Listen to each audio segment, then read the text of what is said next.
mbaa xamoon ngeen ne koor gi ñuy waxtaane ci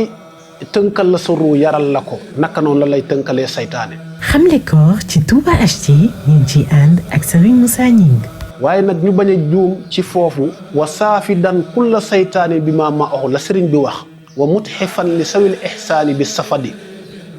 wa mutxifan li sawil ihsaani day ubbil ñiy sellal ci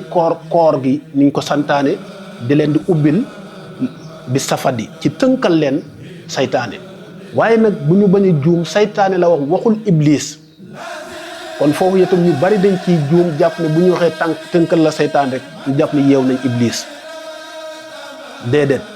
saytaane sa saytaane yow lañ lay tënkal sa saytaane bi nekk ci sa biir di la jax-jaxal di la yàqal moom lañ la tënkal ndax xiif maanaam boobu faw nit ñi comprendre koo wax ñu ne weeru koor bu ñëwee dañuy jëng saytaane nangam sax du iblis saytaane la ñuy jëng kenn ku ne da nga am sa saytaane bu nekk ci sa biir di la xiir ci lu dul noonu di la xalaat loolu du noonu di la doxloo ko waxloo ci lu dul noonu saytaane soosee nag boo xiifee mar day lompoñ kooku jëngal nañ la ko dootoo mën a gis ci li la jege lenn lu lay xiir ci loolee loolu yëpp ay jëng la kon ñu xam ne koor jëngal nañ la sa saytaane góorgóorlul mbokk yi asalaamualeykum wa rahmatullah ñu ngi sàkku ngeen topp ñu incha allah ba ci kanam